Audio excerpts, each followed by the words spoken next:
Kita lihat di sini adanya satu pertikaian ya, yang memberikan satu dampak yang cukup viral ya. Karena apa? Karena memang kalau kita lihat nih antara Denny Sumargo dengan para Tabas adanya satu pertikaian yang tidak kunjung selesai, di mana ada beberapa hal-hal yang sifatnya adalah bentuk daripada laporan, bentuk daripada ada yang merasa dihina dan lain-lain. Padahal pada saat awal fokus daripada perkara tersebut adalah fokusnya adalah masalah Agus dan Novi kan gitu. Nah ini kan sebenarnya pokok masalahnya aja sampai detik ini juga belum kunjung juga selesai. Ditambah lagi ada lagi polemik masalah baru di mana adanya pencemaran nama baik lah dan lain-lain. Artinya di sini kita melihat bahwa jangan sampai kasus ini adalah kasus yang bersifat adanya satu kepentingan antara dua belah pihak, di mana salah satu tidak saling untuk bisa mengerti bahwa sebenarnya daripada objek dari kasus awal pertama itulah yang harus kita selesaikan sebenarnya. Tapi kan kita merujuk kepada adanya berbagai polemik, berbagai aduan, di mana ada yang menghina, ada yang merasa dihina, terus akhirnya tidak terima dan menyangkut dan berkembang kemana-mana, bahkan juga masalah ras ya. Nah ini yang sangat penting tentunya. Kalau kita melihat di dalam proses ya, proses hukum tentunya LP, di mana seseorang melaporkan itu kan harus sesuai ataupun terpenuhi unsurnya, di mana unsur pidana yang disangkakan itu harus benar-benar terpenuhi. Jangan karena emosional, terus karena ada satu hal yang merasa harga diri ya, itu menjadikan satu kekuatan untuk bisa melaporkan kan seperti itu. Tapi balik lagi semua itu kita bergulir, kalau memang ini dinyatakan satu laporan yang terpenuhi unsur pidananya, tentunya ini bisa diproses. Tapi kalau nanti berjalannya waktu, tentunya kan polisi juga akan bisa mengumpulkan berbagai bukti dan saksinya. Apabila itu tidak terpenuhi, maka pasti akan diberhentikan kasusnya atau dihentikan ya. Pak, tapi kan ini awal mulanya itu muncul karena mungkin bisa dikatakan adanya rasa sakit hati dari seorang Pak Tabas gitu. Mengingat beliau ada salah satu komen dari Denny Sumargo lah yang membuat dia tidak terima gitu. Ketika Denny Sumargo mengkonfirmasi katanya dia bersyukur, tapi sebenarnya itu udah clear gitu. Nah, terus berlanjut ke masalah pelaporan ini Pak Rastan. Menurut Abang nih sebagai praktisi hukum menilainya itu suatu langkah hal yang tepat yang dilakukan oleh para Tabas atau seperti apa dengan dia melaporkan Denny Sumargo? Ya, kalau kita lihat ya dari hasil pertemuan yang terakhir antara para Tabas dengan Denny Sumargo, tentunya kalau kita lihat kan sebenarnya sudah sama-sama saling berjabat tangan, sama-sama saling tidak ada satu dendam ya. Dan di situ juga kita sama-sama melihat bahwa tidak ada permasalahan. Namun di sini kalau kita melihat lagi, mungkin ada beberapa statement yang kira-kira juga yang ketidaksesuaiannya ya, mungkin ya. Itu yang terjadi. Kenapa adanya laporan? Tentunya di sini ada sebab akibat yang menyatakan satu peristiwa yang membuat seseorang ini bisa melaporkan kan gitu. Nah inilah yang sekarang ini terjadi. Saya rasa dampak daripada laporan inilah yang tentunya menjadi polemik penting ya, menjadi satu simpul yang harus kita juga semua di sini melihat bahwa apakah dari simpul-simpul yang sudah terjadi saat ini itu bisa diurai sehingga berdua ini sekarang ini fokuslah kepada urusan urusan si Novi dan Agus tentunya gitu.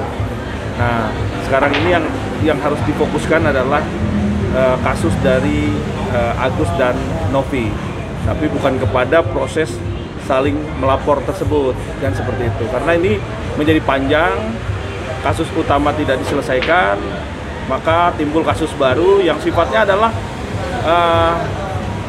mempunyai ego ya masing-masing. antara kuasa hukumnya Agus dengan Denny Sumargo tentunya. Padahal dua-dua ini adalah orang yang mempunyai niat baik dan tulus. Nah, jangan sampai adanya satu orang-orang yang memanfaatkan ya keadaan di sini yang akhirnya memberikan satu dampak yang cukup tidak baik ya terhadap kasus ini. Ini menjadi satu hal yang kita tidak inginkan, bahkan kasus utama yang harusnya kita selesaikan menjadi tertunda seperti itu. Tapi kemarin nih Bang Denny Sumargo itu kan sudah melalui organisasi KKSS ya. KKSS. Dan pihak keduanya juga sudah bilang bahwa ini sudah damai gitu ya, sudah clear masalah. Tapi ada salah satu kelompok yang mungkin masih bisa dikatakan masih belum bisa terima Bang dengan itu dan masih ingin melanjutkan laporan itu Bang. Nah, gimana pendapat Bang? Iya, kalau kita melihat seseorang ya, seseorang udah datang minta maaf atas statement-statement yang dirasa ada hal-hal yang menyakitkan ya, atau hal-hal yang tidak pantas, atau hal-hal juga yang membuat suatu dampak yang cukup tidak baik ya untuk netizen dan seluruh orang yang melihat dari statementnya Bang Denny. Saya rasa Bang Denny ini perlu juga diancungin jempol. Karena apa? Dengan gentleman dia meminta maaf. Karena nggak ada kata lain seorang itu dia katakan seorang yang baik itu adalah pada waktu sebuah statementnya itu kira-kira menyinggung. Ini satu underline yang harus kita junjung tinggi atas suatu itikat baik ya, itikat baik seseorang untuk meminta maaf. Tentunya ini sangat penting sekali. Tapi kita melihat ada beberapa orang yang di dalam KKSS ya, itu apa? KKSS itu ya. Nah itu kan jelas di sini ada beberapa orang yang merasa masih tidak terima ya. Boleh-boleh aja gitu kan. Boleh, itu hak semua orang untuk melanjutkan suatu laporan, bahkan laporan tersebut tidak dicabut. Tapi kita lihat lagi, polisi juga di sini kan tidak melihat sepandang mata. Pasti dilihat segala suatu bukti-bukti yang sudah diterima. Bahkan juga Denny Sumargo sampai kemarin juga kita lihat sudah minta maaf. Karena hal-hal tersebut saya rasa terlalu terlalu panjang lah untuk bisa digoreng-goreng atau dibahas-bahas lagi untuk dilanjutkan lagi secara hukum. Karena ini poinnya adalah penting karena seorang yang sudah melontarkan suatu kata-kata terus akhirnya juga meminta maaf. Nah ini kan juga harus kita junjung tinggi kebaikan ataupun itikat baik ini. Seperti itu. Jadi saya rasa ya kalau dia nggak mau untuk memberikan maaf ataupun tetap melanjutkan kasus itu, ya itu sah-sah aja, boleh-boleh aja, itu kan hak seorang pelapor melaporkan terus dia tidak mau mencabut laporannya padahal orang itu udah meminta maaf, itu haknya juga. Tapi sebenarnya itu Denny Sumargo juga kemarin pada saat itu mengatakan bahwa saya sebenarnya tidak membawa-bawa suku atau tapi ini masalah saya dengan Bang Farhan. Itu kan berarti clear ya Bang? Clear. Masalah saya dengan bukan ada menyinggung suku. Iya, ini statement penting ya, bahwa Denny Sumargo sudah menyatakan bahwa dia tidak menyinggung. Bahkan kalaupun ada kata-kata dia yang ibaratnya menyinggung, dia minta maaf. Itu kan sangat kuat sekali untuk bisa dijadikan alat bukti bahwa dia sudah meminta maaf. Seseorang yang sudah meminta maaf dengan perkataannya, bahkan sudah diterima permintaan maafnya. Tentunya suatu laporan yang dipandang untuk bisa naik dijadikan satu laporan pidana, saya rasa harus dibuktikan dulu ya. Apakah seorang ini mutlak kan gitu, kan harus dilihat unsurnya. Pertama alat buktinya, yaitu bahwa benar nggak nih kata-katanya. Itu kan ada ahli bahasa, ahli pidana, nanti kan kebetulan laporan itu diuji, digelar, apakah ini layak untuk dijadikan unsur pidana dalam hal ini kan gitu. Padahal seorang ini sudah minta maaf dan sudah diterima yang seperti itu. Tapi boleh aja yang namanya seorang pelapor tidak mencabut laporan, itu boleh aja gitu kan, itu hak kan. Bang, balik lagi kita permasalahannya Agus dan juga Novi ini kan mungkin sebenarnya sebenarnya awal mulai itu kan karena tidak ada transparansi dana yang dilakukan oleh Agus gitu, sehingga Novi itu menarik uangnya kembali ke yayasan gitu. Kemarin juga bisa dikatakan Pak Krisna Mukti ini yang selaku kuasa hukum Agus itu bicara soal seharusnya minta untuk dari pihaknya Novi untuk segera duduk bareng gitu menyelesaikan masalahnya ini dengan secara silaturahmi gitu. Mungkin gimana? Iya, nggak ada kata lain dalam pertikaian antara Novi dan Agus tentunya haruslah ya sama-sama mempunyai itikat yang baik untuk bisa mempersatukan mereka berdua lagi sehingga tidak adalah saling melaporkan atau saling menuntut. Nah ini kan tujuannya adalah kebaikan sama-sama. Jadi inti daripada masalah ini tentunya masalah yang tidak berkepanjangan dan harus dituntaskan dengan apa? Dengan itikat-itikat baik antara dua belah pihak. Tentunya sangat baiklah untuk bisa sama-sama jumawa, sama-sama jangan merasa jumawa karena dia merasa bahwa dia paling hebat, dia paling kuat gitu. Janganlah. Ini tidak di sini letak posisi seorang yang dalam posisi sakit ya. Terus dia butuh juga pengobatan tentunya. Itu fokusnya adalah pengobatan. Kalaupun kita melihat dari sini ada sesuatu kesalahan-kesalahan ataupun penyimpangan-penyimpangan yang dianggap juga tidak baik, tentunya menjadi pelajaran kan gitu. Nah inilah yang harus kita kedepankan. Jangan ada ibaratnya satu orang yang salah terus dikejar kesalahannya sampai juga melupakan kebaikannya. Nah itu yang harus kita penting di sini karena jujur perkara masalah ini bukan cuma hal ini aja, tapi banyak nanti masalah-masalah ke depan yang tentunya menjadikan contoh. Ini menjadi role model gitu kan. Bang, kalau dari aku mungkin sendiri ada saran soal kasusnya aku sendiri gitu. Ingat kan kemarin Pak Krisna Mukti juga bersedia memberi dana sebesar 50 juta dan kabarnya aku juga mau dibawa ke rumah sakit di daerah Singapura gitu Pak, ke luar negeri gimana? Iya, satu kebaikan yang dipandang sangat penting dan perlu, apalagi yang membutuhkan itu sangat amat memerlukan. Tentunya ini adalah satu hal yang luar biasa, yang perlu kita acungkan jempol. Dan kita lihat di sini memang Agus itu perlu bantuan. Nah, untuk bantuan tersebut tuh harus fokus, artinya tepat sasaran. Untuk bisa digunakan uang tersebut adalah untuk matanya Agus agar bisa melihat. Nah, di sini kita lihat karena memang ini sudah berpolemik, ya, bermasalah. Ada beberapa faktor-faktor yang artinya ada kesalahan-kesalahan orang yang melakukan sesuatu hal. Ada juga seseorang juga yang merasa bahwa dirinya juga terlalu dihina atau dan lain-lain. Nah, ini kan menjadi impact daripada masalah yang seharusnya kita selesaikan, tapi masalah lain timbul kembali. Nah itu kan yang harus kita pinggirkan. Maka kita kesampingkan dulu nih. Dan di sini saya yakin pihak kepolisian tentunya ini bisa melihat peristiwa daripada kasus-kasus yang sekarang ini diterima.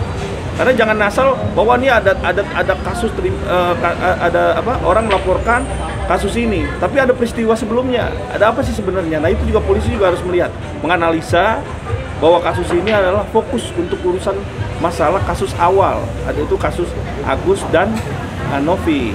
Ini yang penting sekali karena kita jangan sampai lupa terhadap kasus utamanya. Dan kasus-kasus lainnya saling melaporkan, saling menghina, dan merasa yang ada pertikaian sehingga kasus utamanya kita sangat lupain. Ini kan juga sangat hal yang menurut saya ini tergiring ya dengan hal-hal yang saya rasa nggak perlu juga kita ngurusin itu. Sedangkan kasus ini aja yang lebih besar ini harus diutamakan ya, seperti itu. Ini penting sekali karena harus selesai masalah Agus dan Novi ini dalam urusan bahwa adanya donasi ini adalah tepat sasaran dan bisa diterima langsung oleh Agus untuk pengobatan matanya. Itu yang terpenting karena nggak ada kata lain, perbuatan baik itu harus ditampilkan dan harus ditunjukkan, dan yang terpenting adalah nyata. Kalau nggak nyata maka ini tidak terrealisasi. Dan kalau tidak terrealisasi, maka timbullah suatu masalah dan polemik baru. Makanya kita balik lagi harus fokus kepada masalah yang sedang kita alami dan sekarang ini dan harus diselesaikan. Jadi, Bang, ini yang terbaru juga katanya Bang Farhat berencana selain melakukan Pablo Benua dan juga Deddy Sumargo, Farhat juga akan berencana melaporkan Emma Waroka dan Yolo ini ke polisi. Gimana Bang? ya, kalau kita melihat ada satu kepentingan, ya, dia melaporkan seseorang, adanya satu masalah-masalah yang sifatnya adalah masalah-masalah personal ya, yang intinya dikait-kaitkan lah dengan masalah-masalah yang sekarang ini sedang dijalankan. Tentunya ini kan jadi poin penting, karena kalau kita melihat masalah ini, tentunya bukan masalah ini aja yang terjadi, masalah-masalah lain juga begitu. Kalau kita lihat kasus-kasusnya NM dengan Fadel, itu juga sama sebenarnya. Kasus masalahnya adalah fokus itu. Tapi begitu digoreng, begitu adanya suatu timbul masalah, adanya pencemaran nama baik lagi, adanya perbuatan fitnah, adanya macam-macam lah itu. Nah itu menjadikan satu hal yang kita sampai lupa juga nih kasus awalnya. Ini penting loh, jangan sampai ini kita tergiur atau terbelenggu dengan hal-hal yang sifatnya adalah pokok masalah yang sedang kita hadapi ini sampai kita lupakan. Itu sangat amat tidak relevan ya terhadap kasus yang sekarang kita dijalankan. Kita harus benar-benar apa yang kita jalankan sekarang, fokus kasus itu kita harus selesaikan, tentunya itu. Bang, mungkin dari Abang ada pesan nggak sih untuk Bang Farhat sendiri gitu, untuk kedepannya seperti apa gitu dalam kasus ini? Ya tentunya kalau saran saya, Bang Farhat tentunya kan bisa melihat secara objektif. Kalau memang ada satu hal yang dirasa juga tidak puas atau tidak cukup mendapatkan satu kebaikan atau keadilan, tentunya boleh-boleh aja, atau mungkin adanya suatu unsur pidana yang dialami Bang Farhat, tentunya Bang Farhat merasa pasti akan melaporkan ya gitu. Itu kan suatu hak setiap orang. Tapi dalam hal ini kita harus melihat bahwa saat ini kasus ini yang sekarang sangat penting ini adalah harus diselesaikan. Dan saya rasa juga kalau ada hal-hal yang merasa tidak nyaman, tidak enak juga harusnya dibicarakan dulu kan. Bicarakan dulu, dipertemukan, sehingga artinya tidak menjadikan bola liar ya terhadap kasus ini, menjadikan satu peristiwa yang berkepanjangan.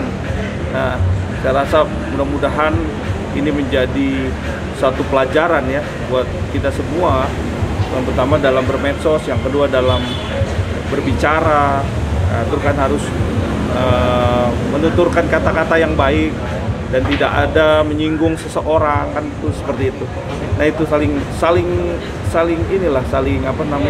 mempunyai toleransi lah dalam bermedsos ya. Bang, ini kan mengingat Deddy Sumargo dan juga Novi ini kan orang yang cukup terkenal ya, public figure lah bisa dikatakan. Bang Farhat itu meminta agar Novi dan juga Deddy Sumargo itu meminta kepada followernya untuk stop di Agus kliennya gitu. Menanggapinya seperti apa sih? Iya, kalau saya melihat ini, ya kalau memang netizen itu kan nggak bisa direm ya. Netizen itu kan sifatnya adalah ada like, ada yang dislike. Itu memang satu fenomenal ya, ataupun satu interaksi ya di dalam satu medsos ya. Nah itu boleh aja, selama itu tidak menyalahgunakan satu atau memfitnah seseorang. Ya itu boleh aja. Tapi kalau di sini sifatnya adalah udah menggiring satu fitnah dan terus akhirnya disebarluaskan, ini kan juga di suatu peristiwa yang namanya peristiwa fitnah ya, artinya mendistribusikan, mentransformasikan, bahkan menyebarluaskan. Tentunya ini juga ada delik aduan hukum. Nah makanya nggak usah netizen, siapapun yang melakukan satu hal yang sifatnya adalah penghinaan tanpa berdasarkan alat bukti dan tanpa landasan atau tidak bisa dipertanggungjawabkan, tentunya ini ada landasan hukumnya. Makanya sekarang kalaupun memang ada yang menghina, tolonglah kita semua berfokus kepada bagaimana Agus ini sekarang ini kan kita udah niatkan untuk mengobati mata, itu yang terpenting. Yang kedua, dana yang ada di Novi, tentunya dana ini kan fokusnya adalah untuk pengobatan mata. Maka kita harus mengaudit, mengecek bahwa benar itu adalah fokus untuk mata. Nah itu yang terpenting. Kita nggak usah lari kemana-mana karena nanti menjadi blunder. Karena urusan uang ini sangat sensitif dan ini sangat amat menjadi fokus utama daripada netizen tentunya. Kalau memang niatnya adalah untuk agus pengobatan, lakukan dan tepat sasaran untuk pengobatan mata, seperti itu. Jadi tidak ada kata lain untuk yang dipakai untuk pribadi dan lain-lain. Nah itu aja fokusnya seperti itu.